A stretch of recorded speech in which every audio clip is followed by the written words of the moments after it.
നമസ്കാരം. ഈ തരത്തിൽ ഒരു സിനിമയുടെ പൂജ എന്ന് തന്നെ പറയാം. ഭദ്രദീപം തെളിയിച്ചുള്ള പൂജ വളരെ വർഷങ്ങൾക്ക് മുമ്പ് ഞാൻ മദ്രാസിൽ അനുഭവിച്ചിട്ടുണ്ട്. കാരണം അന്ന് 2 കോൾ ഷീറ്റാണ്, 2 പാട്ട്. ഒന്ന് 7 to 1, പിന്നെ 2 to 9.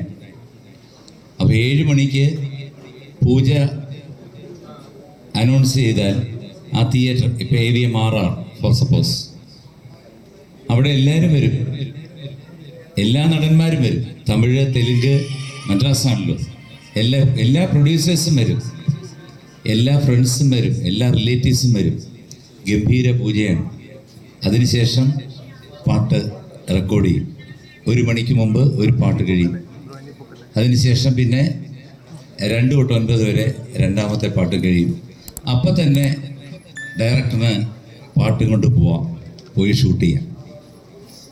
ആ ഒരു അനുഭവത്തിന് ശേഷം, വർഷങ്ങൾക്ക് ശേഷം ഇന്നാണ് ഞാൻ അങ്ങനെ ഒരു പൂജ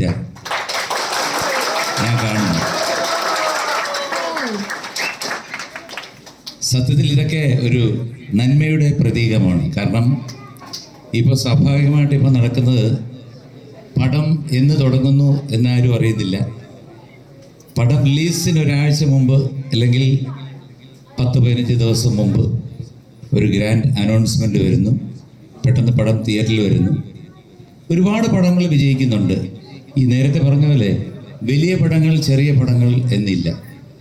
ഇതിൻ്റെ കഥ, തിരക്കഥ, ഏറ്റവും ഇമ്പോർട്ടൻ്റ് ആയിട്ടുള്ളത് ഇതിൻ്റെ സ്ക്രീൻ പ്ലേ, ദെൻ ഡയറക്ടർ. ഇതാണ് ഇതിൻ്റെ മെയിൻ. പാട്ടെങ്ങനെ പാടിയാലും അത് എടുത്ത് വിജയിപ്പിക്കുന്നതാണ് ഒരു ഡയറക്ടറുടെ കഴിവ്. അതുപോലെ തന്നെ സിനിമയും.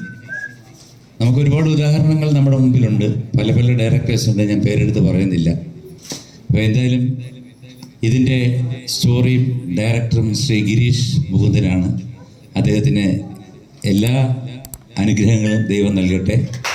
നല്ല രീതിയിൽ മുമ്പോട്ട് പോകാൻ സാധിക്കട്ടെ. നല്ലൊരു പടം മലയാളക്കരയ്ക്ക് നൽകാൻ സാധിക്കട്ടെ എന്ന് ഞാൻ പ്രാർത്ഥിക്കുന്നു.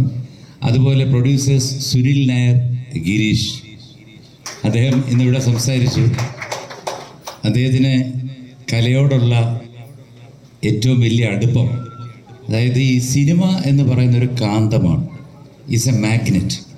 ആ സിനിമയ്ക്കകത്ത് നമ്മളൊന്ന് അഭിനയിക്കുകയോ അല്ലെ പാടുകയോ അല്ലെ മ്യൂസിക് ഡയറക്ഷൻ എന്ത് ചെയ്തു കഴിഞ്ഞാലും പിന്നെ നമ്മുടെ സിരകൾ മുഴുവൻ സിനിമയാണ്, കഥയാണ്, പാട്ടുകാർക്ക് പാടണം എന്നുള്ള ആഗ്രഹമാണ്. എനിക്കും അങ്ങനെ തന്നെയായിരുന്നു.